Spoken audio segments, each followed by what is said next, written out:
Hi friends, welcome to our channel. இன்றைக்கு காஞ்சிபுரம் காமாட்சி அம்மன் கோயிலை பற்றியும் அந்த கோயிலோட வரலாற்றையும் தான் நம்ம பார்க்க போகிறோம். வாங்க வீடியோக்குள்ளே போகலாம். காஞ்சிபுரம் காமாட்சி அம்மன் கோயில் அம்மனின் 51 சக்தி பீடங்களில் இது காமகோடி சக்தி பீடமாகும். இத்தல காமாட்சி அம்மனை வேதவியாசர் பிரதிஷ்டை செய்துள்ளார். தங்க விமானத்தின் கீழ் அம்மன் அமர்ந்த கோலத்தில் அருள் பாலிக்கிறாள். அம்மனுக்கு முன்னால் ஆதிசங்கரர் பிரதிஷ்டை செய்த ஸ்ரீ சக்கரம் உள்ளது. மேலும் காஞ்சிபுரத்தில் உள்ள பெரும்பாலான கோயில்கள் காமாட்சி அம்மன் கோயிலை நோக்கி அமர்ந்திருப்பது மற்றும் ஒரு சிறப்பாகும். காஞ்சிபுரத்தில் உள்ள எந்த கோவில் திருவிழா நடந்தாலும் உற்சவர்கள் தங்கள் கோயிலை சுற்றுவதை தவிர்த்து காமாட்சி அம்மன் கோயிலின் 4 ராஜவீதிகள் வழியாக சுற்றி வரும் வழக்கம் காலங்காலமாய் இருந்து வருகிறது. காஞ்சிபுரத்தில் எவ்வளவோ சிவன் கோயில்கள் இருந்தாலும் எந்த கோயில்களுக்கும் அம்மனுக்கு தனி சன்னதி கிடையாது. காமாட்சி அம்மனே அனைத்து சிவன் கோயில்களுக்கும் ஒரே சக்தியாக திகழ்கிறாள். இந்த காமாட்சி அம்மன் கோயில் மேலும் பல சிறப்புகளை உடையது.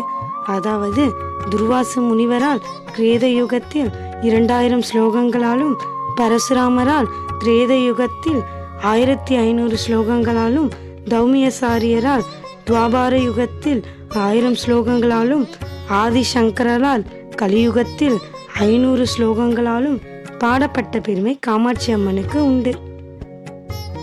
மேலும் மகாவிஷ்ணுவின் 108 திவ்ய தேசங்களின் ஒன்றான கல்வர் பெருமாள் சன்னதி காமாட்சி அம்மன் மூலஸ்தானத்தின் அருகிலேயே இருப்பது தனி சிறப்பாகும்.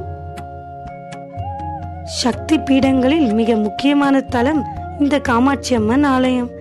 இங்கு காமாட்சி அம்மன் தென்கிழக்கு திசையை நோக்கி அமர்ந்திருப்பது குறிப்பிடத்தக்கது. காமாட்சி அம்மன் 4 கரங்களுடனும் கைகளில் பாசம், அங்குச புஷ்பபானம், கரும்புவில் ஏந்தி இருக்கிறாள். மேலும் காஞ்சிபுரம் காமாட்சி அம்மன் கோயிலின் தல வரலாற்றை பற்றி காணலாம் வாங்க. பண்டாசூரன் என்ற அசுரன் யாரையும் வெல்லும் வரமும் தன்னால் அடக்கப்பட்டவரின் பலம் முழுவதையும் தனக்கே கிடைக்கும் வகையிலான வரத்தை பெற்றிருந்தான். அதனால் தேவர்களுக்கு மிகவும் துன்பம் ஏற்பட்டதால் அன்னை பராசக்தி காமாட்சியாக 9 வயது பெண்ணாக அவதாரம் எடுத்து அவனை அழித்து இத்தலத்தில் எழுந்தருளினாள். கோபமாக இருந்த உக்ரஸ்வரூபிணியான இந்த அம்மனை சாந்தப்படுத்துவதற்காக ஆதிசங்கர ஸ்ரீ சக்கரத்தை ஏற்படுத்தி சாந்த சொரூபிணியாக மாற்றினார். இந்த கோயிலில் அயோத்தியின் மன்னன் தசரத சக்கரவர்த்தி புத்திர காமேஸ்வரி யாகத்தை நடத்தினார் என்ற குறிப்புகளும் உண்டு. காமாட்சி அம்மன் கோயிலில் உள்ள திருக்குளத்திற்கு பஞ்சகங்கை என்று பெயர். சிவனின் தலையிலிருந்து உற்பத்தியானதால் இதற்கு பஞ்சகங்கை என்று பெயர். இந்த கோயிலில் தலவிருட்சம் செண்பக மரமாகும். காமாட்சி அம்மன் வீற்றிருக்கும் மண்டபம் காயத்ரி மண்டபமாகும். இங்கு காயத்ரி மந்திரத்தின் 24 அட்சரமும் 24 தூண்களாக உள்ளது. இந்த காயத்ரி மண்டபத்தை வைத்துதான் அம்பாள் இங்கு வந்ததை கணக்கிட முடியாத காலம் என்கிறார்கள்.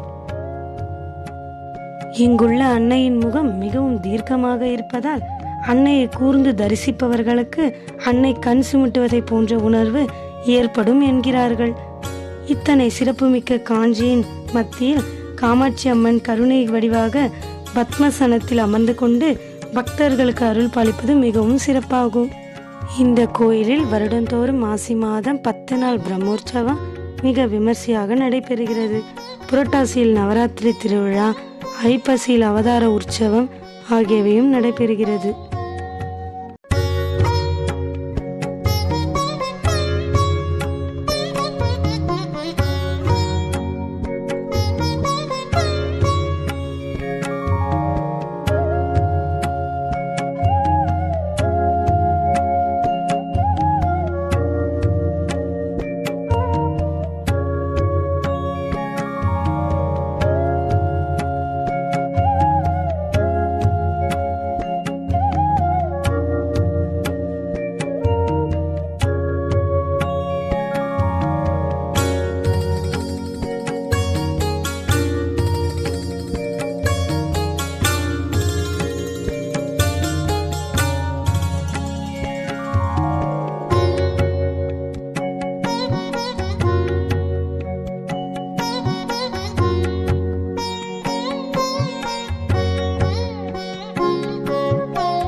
காமாட்சி அம்மன் பத்மசனத்தில் 4 கைகளோடு அமர்ந்து அருள் பாலிக்கிறாள்.